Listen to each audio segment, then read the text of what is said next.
नमस्कार. भक्तिप्रिया चॅनलवर आपले खूप खूप स्वागत आहे. वटपौर्णिमा व्रत हा अत्यंत शुभ हिंदू सणांपैकी एक आहे, ज्याला ज्येष्ठ पौर्णिमा किंवा वटसावित्री पौर्णिमा असेही म्हणतात. वटसावित्री व्रत किंवा वटपौर्णिमा संपूर्ण भारतभर त्रयोदशीपासून पौर्णिमापर्यंत सलग 3 दिवस पाळली जाते. परंतु शास्त्रांमध्ये उल्लेख आहे की ज्या स्त्रिया 3 दिवस उपवास करू शकत नाही, त्या फक्त ज्येष्ठ पौर्णिमेच्या तिथीला 1 दिवसाचे व्रत करू शकतात. हे व्रत प्रामुख्याने विवाहित स्त्रिया आपल्या पतीच्या दीर्घायुष्यासाठी आणि समृद्धीसाठी तसेच सुखी वैवाहिक जीवनासाठी प्रार्थना करतात. तर आजच्या व्हिडिओमध्ये आपण यंदा वटपौर्णिमेचा मुहूर्त, पूजाविधी तसेच महत्त्व, पूजेची संपूर्ण सामग्री काय आणि पौराणिक कथा हे पाहणार आहोत. तसेच वटपौर्णिमा व्रताचे नियम आणि फायदेही बघणार आहोत. त्या अगोदर चॅनलला सबस्क्राईब केले नसेल तर सबस्क्राईब नक्की करा. यावर्षी वटपौर्णिमा 21 जून शुक्रवारी आहे. वटपौर्णिमा तिथीची वेळ 21 जून सकाळी 7:30 ते 22 जून सकाळी 6:30 पर्यंत आहे. वटपौर्णिमा व्रताच्या दिवशी भारतीय स्त्रिया उपवास ठेवतात. या दिवशी विवाहित स्त्रिया देवी गौरी म्हणजेच पार्वती माता आणि सत्यवान सावित्री यांच्या सन्मानार्थ वटवृक्षाची प्रार्थना करतात. त्यांच्या पतीचे सौभाग्य, कल्याण, दीर्घायुष्य आणि समृद्धी आणि शांतीपूर्ण वैवाहिक जीवनासाठी प्रार्थना करतात. वटपौर्णिमेची पूजा सामग्री: वटसावित्री यंत्र, सत्यवान सावित्री फोटो, पूजेसाठी पंचामृत, मध, दूध, दही, साखर, तूप यांचे. वटसावित्री व्रत कथा ग्रंथ: कापूर, वेलची, सुपारी, केसर, चंदन पावडर, हळद, सिंदूर, बदाम, दुर्वा, अत्तर, अगरबत्ती, फळे, मिठाई, फुले, नारळ, आंबा, पांढरे वस्त्र, लाल धागा किंवा पांढरा धागा आणि गंगाजल. व्रताच्या दिवशी सकाळी लवकर उठून स्नान करावे. वटवृक्षावर सत्यवान सावित्री आणि यमराजाच्या मूर्तींची स्थापना करावी. वडाच्या झाडाला प्रार्थना करावी तसेच सावित्रीची देवता म्हणून पूजा करावी. झाडाला हळद कुंकू वाहून झाडाच्या खोडाभोवती पांढरा किंवा पंचरंगाचा पवित्र धागा बांधावा आणि 7 वेळा फिरून प्रार्थना करावी. जर तुम्ही अविवाहित मुलगी असाल तर तुम्ही पिवळी साडी नेसून तुमच्या भविष्यासाठी चांगला नवरा मिळावा म्हणून प्रार्थना करू शकतात. पौर्णिमेला आंबा, इतर फळे, केळी यांचा प्रसाद घेऊन उपवास सोडायचा आहे. वटपौर्णिमा व्रताचे महत्त्व: वटवृक्षाला हिंदू धर्मात खूप महत्त्व आहे. वटवृक्ष हिंदूच्या 3 सर्वोच्च देवतांचे प्रतिनिधित्व करतो: ब्रह्मा, विष्णू आणि शिव. असे मानले जाते की या व्रताचे पालन केल्याने विवाहित स्त्रिया आपल्या पतीसाठी नशीब आणि भाग्य आणतात. ज्या प्रकारे धार्मिक आणि वचनबद्ध सावित्रीने आपल्या पतीचे जीवन मृत्यूच्या जबड्यातून परत आणले. वटपौर्णिमा व्रताचे नियम आणि फायदे: या दिवशी सकाळी स्त्रिया पवित्र स्नान करतात. ज्या विवाहित स्त्रिया हे व्रत आणि पूजा करू इच्छितात त्यांनी नवीन रंगीबिरंगी कपडे, बांगड्या आणि कपाळावर सिंदूर लावावा. महिला सावित्री देवीला 9 प्रकारची फळेही अर्पण करतात आणि उर्वरित दिवस व्रतकथेने साजरा केला जातो.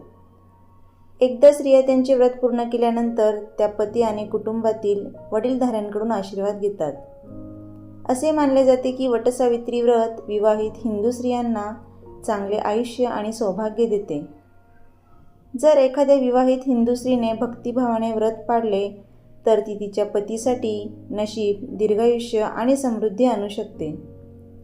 या व्रताचे सर्व विधी करणाऱ्या स्त्रिया सुखी आणि शांत वैवाहिक जीवनाचा आनंद लुटतात.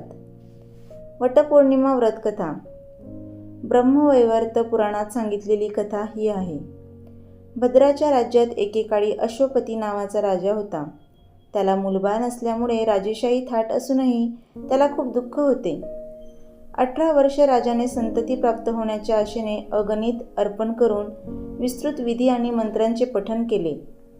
यावेळी सावित्री देवी त्याच्यासमोर प्रकट झाली आणि त्याला वरदान देऊन म्हणाली, हे राजा, तुला सावित्री नावाची तेजस्वी कन्या होईल.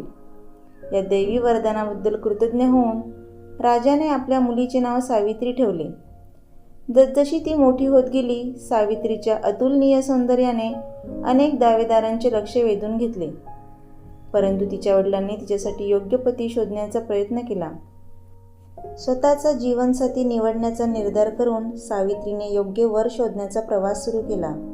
तिची भटकंती तिला तपोवनात घेऊन गेले, जिथे तिचा सामना साल्वाचा राजा द्युमतसेन याच्याशी झाला, ज्याने आपले राज्य शत्रूच्या हातून गमावले होते. तिथे तिने त्याचा मुलगा सत्यवान याच्यावर नजर टाकली आणि तो तिचा नवरा होईल असे ठरवले.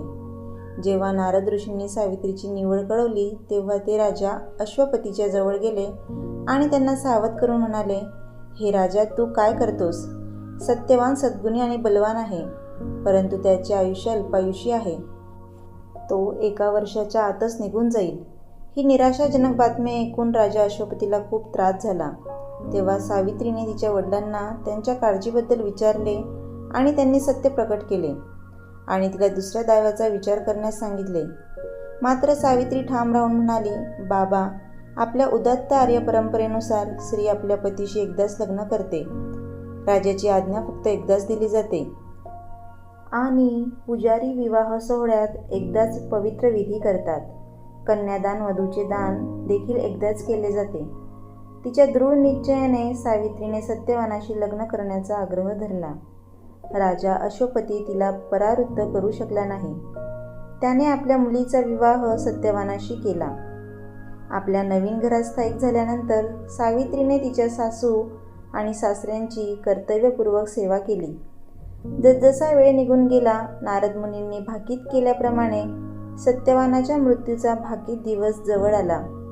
सावित्री दिवसेंदिवस चिंताग्रस्त होऊ लागली आणि नशिबाच्या तारखेच्या 3 दिवस आधी तिने नारद मुनींच्या सूचनेनुसार उपवास सुरू केला आणि पितृपूजा केली.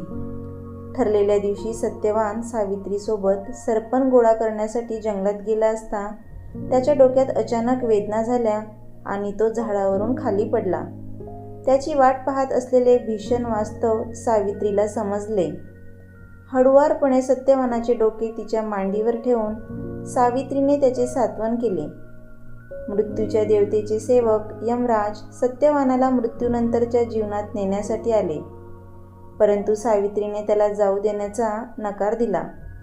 यमराज स्वतः प्रकट झाले आणि सावित्रीला समजवण्याचा प्रयत्न केला. हा निसर्गाचा नियम आहे. तथापि सावित्रीने त्यांचे म्हणणे स्वीकारण्यास नकार दिला आणि यमराजाच्या मृत्यू नंतरच्या जन्मापर्यंत सुरू केला. सावित्रीची तिच्या पतीप्रती असलेली अतूट निष्ठा आणि भक्ती पाहून प्रभावित होऊन यमराजाने तिला वरदान दिले आणि म्हटले, हे देवी, तू खरोखर धन्य आहेस. तुला पाहिजे असलेले वरदान माग. सावित्रीने 3 विनंत्या केल्या. जंगलात राहणारे माझे अंध सासरे आणि सासू यांना दिव्य दृष्टी दे. तिने विनवणी केली. यमराजाने तिची ही इच्छा मान्य केली आणि ती पूर्ण होईल असे आश्वासन दिले. पण सावित्रीने परत येण्यास नकार दिला आणि तिच्या दृढ निश्चयाने त्याला प्रभावित केले आणि त्याने तिला दुसरी इच्छा करण्यास सांगितले. माझ्या सासरचे राज्य परत मिळवा, जे त्यांच्याकडून काढून घेतले आहे. सावित्रीने विनंती केली. यमराजाने तिची ही इच्छा देखील मान्य केली आणि तिला परत येण्याचा आग्रह केला. मात्र सावित्री कायम राहिली. आपल्या पतीच्या फायद्यासाठी केवळ नश्वराच्या मृत्यूच्या दिशेने चालण्याच्या धैर्याने स्पर्श करून यमराजाने तिला आणखी एक इच्छा करण्यास सांगितले. शेवटी सावित्रीने 100 मुलांचे आशीर्वाद आणि समृद्धी मागितली. तिची विनंती नाकारता न आल्याने यमराजाने ही इच्छाही मान्य केली. तेव्हा सावित्री यमराजाला म्हणाली, भगवान, मी एक भक्त पत्नी आहे आणि तू मला 100 मुलांचे वरदान दिले आहे, पण हे वरदान माझ्या पतीशिवाय माझ्या पाठीशी पूर्ण होऊ शकत नाही. तिच्या अतूट समर्पणाला स्पर्श करून यमराजाने सत्यवानाला पुन्हा जिवंत केले. सावित्री आणि सत्यवान आनंदाने त्यांच्या राज्यात परतले. तेव्हा त्यांना आढळले की दोन्ही पालकांना दैवी ज्ञान प्राप्त झाले आहे. अशा प्रकारे सावित्री आणि सत्यवान यांनी शाश्वत आनंद आणि समृद्धी अनुभवत त्यांच्या राज्यावर आनंदाने राज्य केले. तर आजच्या व्हिडिओमध्ये तुम्हाला ही वटपौर्णिमेची माहिती आवडल्यास जास्तीत जास्त शेअर करा, लाईक करा आणि चॅनलला सबस्क्राईब नक्की करा. धन्यवाद.